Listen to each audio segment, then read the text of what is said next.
The sacrifice of fools அப்படின்னு போட்டிருக்கு. மூடரின் பலி. சாக்ரிஃபைஸ்னால் கடவுளுக்கு கொடுக்கும் காணிக்கை அப்படின்னு நீங்கள் எடுத்துக்கலாம். அல்லது சாக்ரிஃபைஸ்னால் பலியிடுதல் அப்படின்னு அர்த்தத்தில் இங்கே சொல்லியிருக்கு. சாக்ரிஃபைஸ்னால் சாதாரணமாக தியானம் அப்படின்னு சொல்லுவாங்க, தியாகம். ஆனால் இங்கே என்ன சொல்லுதுன்னா சாக்ரிஃபைஸ்னால் கடவுளுக்கு கொடுக்கும் பலி. அந்த காலத்தில் என்ன பண்ணுவாங்க, காணிக்கைன்னு கூட நீங்கள் வச்சுக்கலாம். காணிக்கைன்னு இப்போ இந்த காலத்தில் காணிக்கைன்னு வச்சுக்கலாம். அந்த காலத்தில் ஆடு மாடுகளை கொண்டு போய் பலி கொடுப்பாங்க இல்லையா.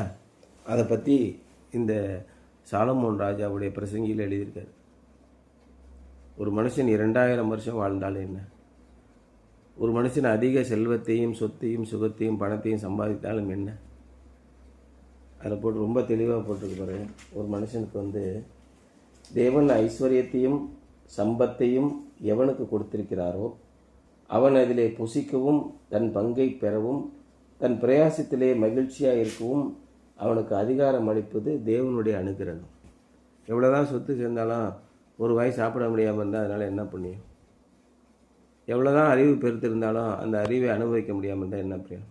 இந்த உலகத்தில் நடக்கிற எல்லாமே மாயையான காரியம்தான். எதுவுமே நிலையான ஒன்று அப்படின்னு நீங்கள் சொல்லிடவே முடியாது. கொடுமைக்கார காரியம். இப்போ இந்த காலத்தில் போட்டிருக்கு பாருங்கள். அதையும் ஏழைகள் ஒடுக்கப்படுவதையும், ஒரு தேசத்தில் ஏழைகள் ஒடுக்கப்படுகிறதையும் நியாயமும் நீதியும் புரட்டப்படுகிறதையும் நீ காண்பாயானால் அதை குறித்து ஆச்சரியப்படாதே. அவனுக்கு மேலே ஒருத்தர் இருக்கான்னு அர்த்தம். இறைவன் என்றைக்குமே நம்முடைய வாழ்க்கையை முழு கட்டுப்பாட்டில் வைத்திருக்கிறார். இதை நீங்கள் நம்பி விசுவாசித்து இறைவனுக்கு நீங்கள் ஒப்பு கொடுக்கும்போது என்ன காரியம் நடந்தாலும் நம்முடைய வாழ்க்கை தெளிவாக இருக்கும். அதை உங்களுக்கு ஆசீர்வாதத்தை கொடுப்பதற்காக மாத்திரம்தான் இறைவன் நம்மோடு கூட இருக்கிறார். இதைத்தான் நீங்கள் நம்ப முடியாத விஷயம். ஆனால் இதை நம்பினவங்க ஏற்கனவே நம்பி தோற்று போயிருக்காங்களா அப்படின்னா இல்லை. அவர்கள் எல்லாரும் வெற்றி பெற்றார்கள். அதுதான் எபிரேயர் 11ஆம் அதிகாரத்தில் சொல்கிறாரு. இன்றைக்கி என்ன சொல்கிறாரு? Guard your steps when you go to the house of God. நீங்கள் தேவனுடைய ஆலயத்திற்கு போகும்போது மிகுந்த எச்சரிக்கையாக இருங்க.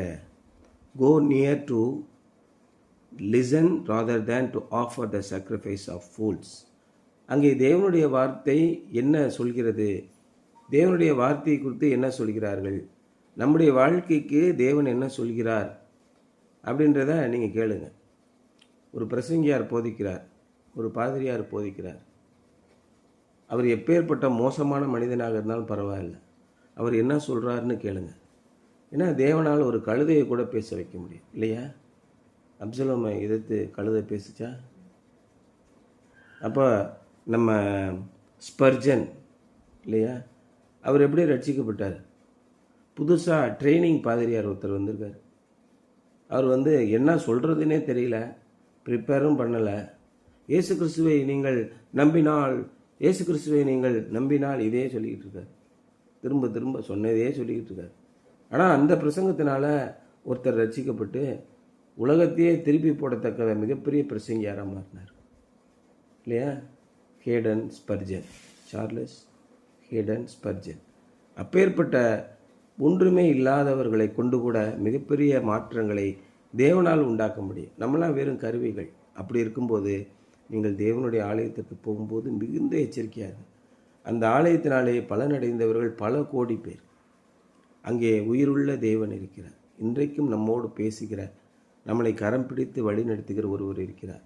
மூடர் பலியிடுவதைப் போல பலியிடாதீர்கள். who do not know that they do wrong. அவங்க பூஜை காட்டுவாங்க, பிரசங்கம் பண்ணுவாங்க, ஆலயத்தில் என்னென்னமோ செய்வாங்க, பலவிதமான காரியங்களை, சர்ச் ஆக்டிவிட்டீஸ் அதெல்லாம் செய்கிறாங்க. அவங்க முட்டாள்தனமாக செஞ்சாலும் நீ அந்த இடத்துல எச்சரிக்கையாயிரு அப்படின்னு சொல்கிறார். அதான் இன்றைக்கி தலைப்பு, the sacrifice of fools. Solomon had visited the courtroom, the marketplace, the highway and the palace. நீதிமன்றத்திற்கு போயிருக்கிறார், சந்தை வெளிகளுக்கு போயிருக்கிறார், நெடுஞ்சாலைக்கு போய் பார்த்திருக்கிறார், அரண்மனைக்கும் போய் பார்த்திருக்கிறார். Now he paid a visit to the temple. இப்பொழுது அவர் கோயிலுக்கு சென்று பார்க்கிறார். He watched the worshippers coming and going, praising God, praying, sacrificing and making vows. அங்கே அநேகர் தேவனை துதிக்கிறார்கள், தேவனிடத்திலே கெஞ்சி மன்றாடி ஜெபிக்கிறார்கள், பலி செலுத்துகிறார்கள். அதோடு கூட அவர் என்ன பண்ணுறாங்க? பொருத்தனைகளை செய்து கொள்கிறார்கள். ஆண்டவரே, என்னுடைய வாழ்க்கை, என்னுடைய பிள்ளைகள் இந்த மாதிரி இருந்தால் நான் இந்த கோயிலுக்கு இதை செய்கிறேன், அதை செய்கிறேன், பல்வேறு விதமான பொருத்தனைகளை செய்கிறார்கள். He noted that many of them were not at all sincere in their worship and that they left the sacred precincts in worse spiritual condition than when they had entered. சபைக்கு உள்ளே வரும்போது அவர்கள் எவ்வளவு மோசமாக இருந்தார்களோ அதைவிட படு மோசமாகவே அங்கிருந்து செல்கிறார்கள். கொஞ்சம் கூட உணர்வடைந்தவர்களாக செல்லவில்லை. அங்கே வந்து 2 பேரோட சண்டை போட்டுட்டு இருக்கான், 2 பேரை முறைச்சி பார்க்குறான், 2 பேருக்கு விரோதமான காரியங்களை செய்கிறான், தான் பெரிய ஆள்னு காட்டிக்கிறான். இப்படி மோசமான காரியங்களை செய்து கொண்டு கோயிலை விட்டு வெளியே போகிறார். இதை எப்போ பார்த்தாரு? 3000 வருஷத்துக்கு முன்னாடியே சாலமோன் பார்த்தார், எவ்வளோ கேடுகட்ட மனிதர்கள் ஆலயத்துக்கு வந்து செல்கிறார்கள் என்று. வாட் வாஸ் தேர் சின்? அப்படின்னு அவங்க பாவம் செஞ்சிட்டாங்க. They were robbing God of the reverence and honor he deserved. தேவனுக்கு கொடுக்க வேண்டிய அந்த மகிமையையும் அந்த புனிதத்துவ கண்ணியத்தையும் அவர்கள் கொடுக்கவில்லை. அங்கே உலகத்தை ஆண்டு கொண்டிருக்கிற, அண்ட சராசரங்களை ஆண்டு கொண்டிருக்கிற மகா சக்தியை அமர்ந்திருக்கிறார். அவருக்கு முன்பாக நாம் எவ்வளவு தாழ்மையாக இருக்க வேண்டும், நடுக்கத்தோடு இருக்க வேண்டும். அந்த மரியாதையை தேவனுக்கு கொடுக்கவில்லை. அவர்கள் கண்ணிய குறைவாக நடந்து கொள்கிறார்கள். சபையில் 2 பேர் பிரசங்கம் நடக்கும்போது எந்திரிச்சு கத்திக்கிட்டு இருந்தான்னா அதை விட கேவலமான விஷயம் என்ன? அவர்கள் அந்த போதகரை மதிக்கவில்லை, சபை மக்களை மதிக்கவில்லை, அங்கே இருக்கிற தேவனை மதிக்கவில்லை. ஒரு சீஃப் மினிஸ்டர் வந்து உட்காந்துருந்தா இவ்வளோ தைரியமாக நீ கத்துவியா? அடுத்த செகண்ட் சங்க அறுத்துருவாங்கல்ல. அந்த பயம் உன்னுடைய தேவனுக்கு இல்லைல்ல. அவர் இரக்கமுள்ள தேவனாக இருக்கிறதுனால தானே இப்படியெல்லாம் நீங்கள் செய்கிறீங்க. ஆனால் அதற்குரிய தண்டனை உண்டு என்பதை அவர்கள் தெரியாமல் இருக்கிறார்கள். நீங்கள் என்ன செய்கிறீர்களோ மோசம் போகாதிருங்கள். தேவன் தம்மை பரியாசம் பண்ண மாட்டார்.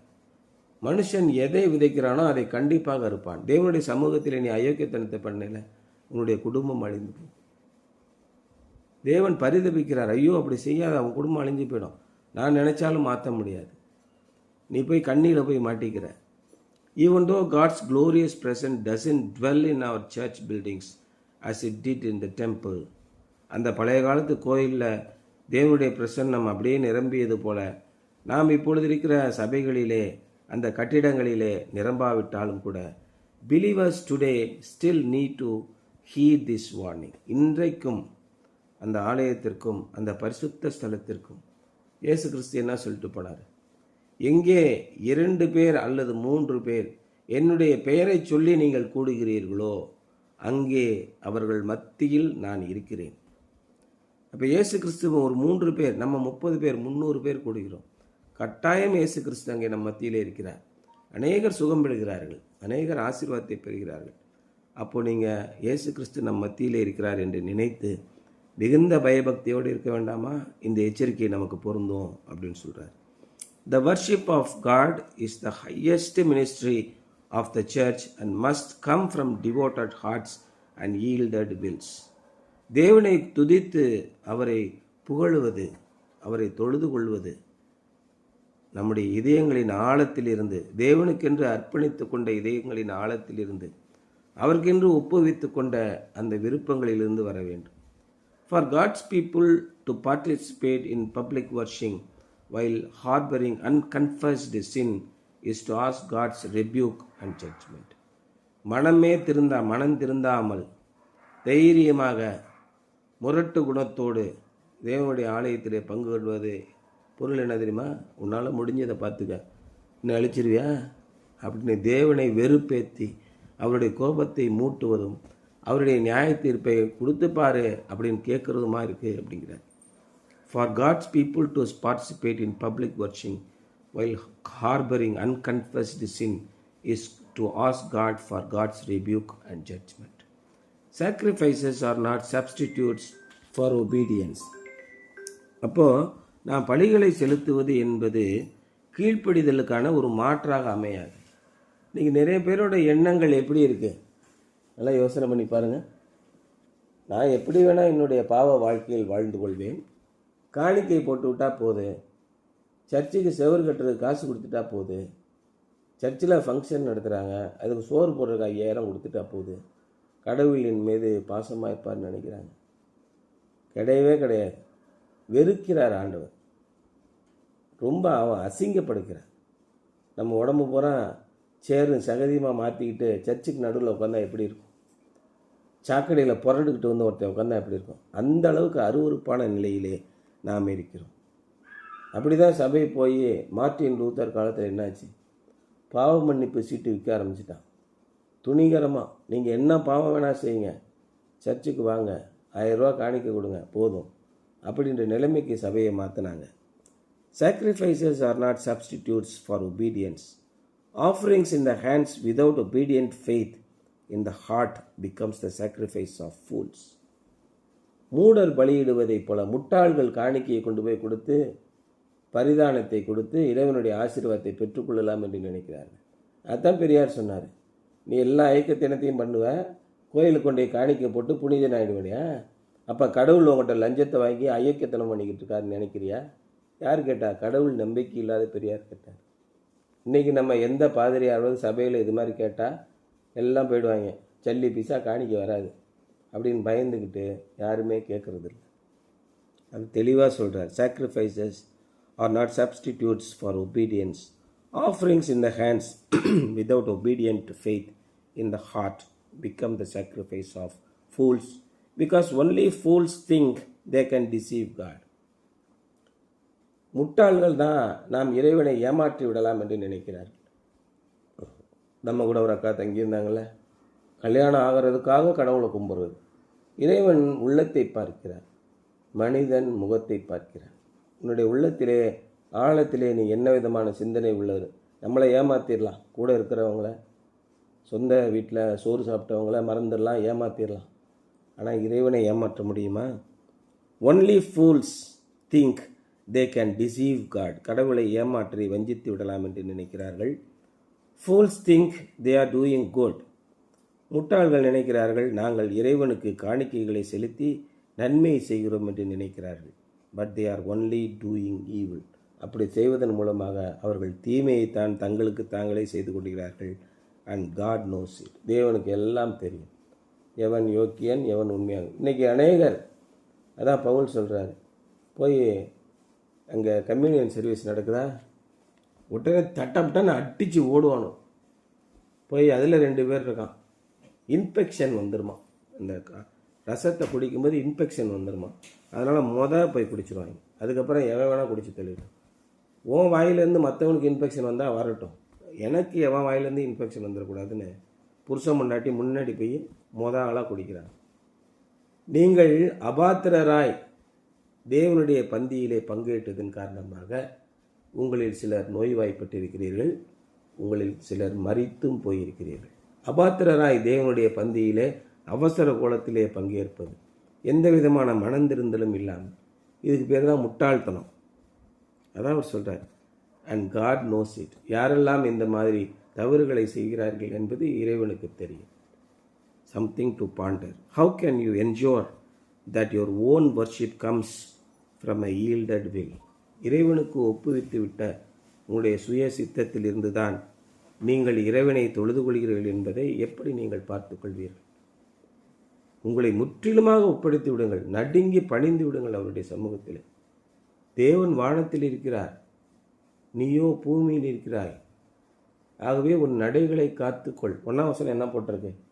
நீ தேவாலயத்துக்கு போகும்போது உன் நடையை பார்த்து எச்சரிக்கையாரு.